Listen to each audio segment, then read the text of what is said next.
Inverse function নিয়ে দেখো একটা শর্ট ট্রিক দেখাচ্ছি, এই নিয়ে একটা ভিডিও আমার। তো ধর এইভাবে একটা প্রবলেম দিয়েছে, তাই ইনভার্স বের করব।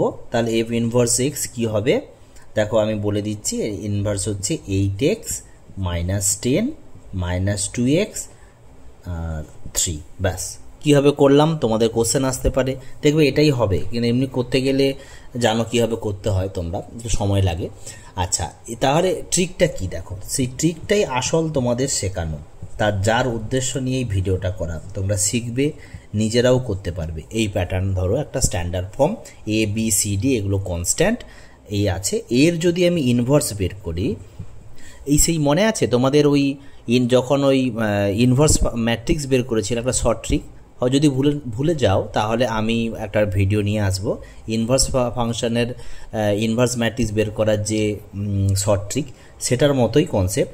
এদের মধ্যে ইন্টারচেঞ্জ করে দেওয়া, তাহলে করে দাও, এটা ডিএক্স হয়ে যাবে, এটা এখানে চলে আসবে, তাহলে প্লাস এ হয়ে গেল। যা থাকবে সাইনটা চেঞ্জ করে বসাও, প্লাস বি আছে মাইনাস বি করে দাও, প্লাস সি এক্স আছে মাইনাস সি এক্স করে দাও, খেল খতম হয়ে গেল। বোঝা গেছে? তো দেখবে সহজে 3-4 সেকেন্ডের মধ্যে আমরা ইনভার্সটা ফাইন্ড আউট করতে পারবো। Thank you very much.